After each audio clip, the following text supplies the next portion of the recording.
Hi everyone. My problem of practice for this final assignment, I think, has to be me. Originally, it was the 6th grade science teacher and her lesson on density that I saw in the classroom. She went ahead and poured all the liquid into a graduated cylinder and then passed that cylinder around and let the kids look at where the liquids, how they had separated, how they were some were on top and some were on the bottom. At the time, I had thought that would be really awesome for the kids to sort of do that themselves. So when week 5 came around, I based my ebook lessons on what I had seen in the classroom. But then when I looked back at my ebook lesson, I realized that that first initial lesson of making the density column, I sent the kids to a website where they followed a step-by-step instructions to make a nice, clean, neat column of liquid. And that's not really what student-centered learning is all about. So I've now rephrased that lesson, and I'm going to start off by showing the students a salad dressing recipe I was trying to follow that didn't work out. Why are the oil and vinegar not mixing together? Why isn't this salad dressing? And then I will let the students go and play with the individual liquids, and it can get messy. And they might not come to the nice clear answer of a density column that I'm hoping for, but I gotta let that go, because they might come up with questions that will inspire more learning than I could possibly have imagined.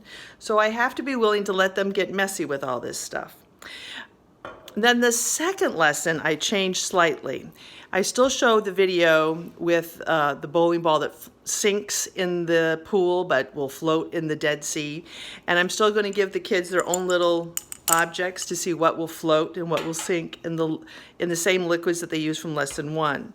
But at some point during their exploration, either sort of on a group-by-group basis, or maybe I call the whole class together, I'm going to take a marshmallow and split it in half. I'm going to take the full marshmallow, and you can see that it floats in water. And then I'm going to take the other half of that marshmallow and squish it, and then you'll see how it sinks in water. And I'm going to ask them what happened. Why is half of the marshmallow sinking and the other half not? It's the same matter. And then I will send them back to explore some more with their objects, seeing if they can use things like taping things together, adding little weights, coins, to see if they can get their objects that were floating to now sink.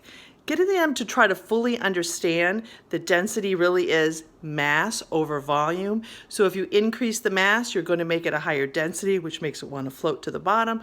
Or if you fool around with the volume, you decrease the volume, you can have the same result, which is what's happening with the marshmallow.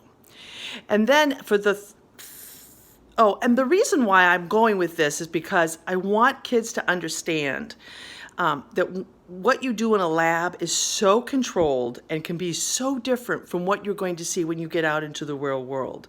So you might be designing something that's supposed to float, and all of a sudden you get out there and it's sinking. So something is different in the environment that you weren't expecting, that has changed the density either of that object or of the liquid that it's supposed to be floating in. So I want them to understand that controlled environment does not equal real world experience. And I think the marshmallow gives them an idea that, oh, things can change. And then the third lesson is still going to be they're going to still come up with a magic trick. But this time I'm going to start off by showing them Galileo's thermometer.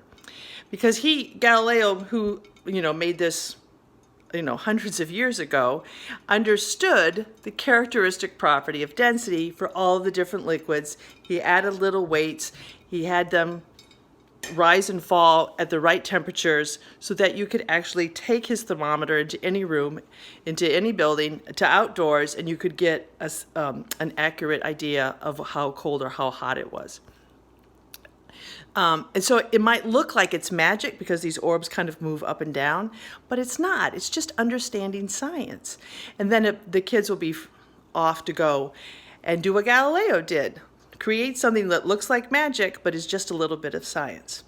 Anyway, I hope you enjoyed this little brief overview, and you can read more about it at my the Word doc that I created, and I look forward to your comments. Thank you.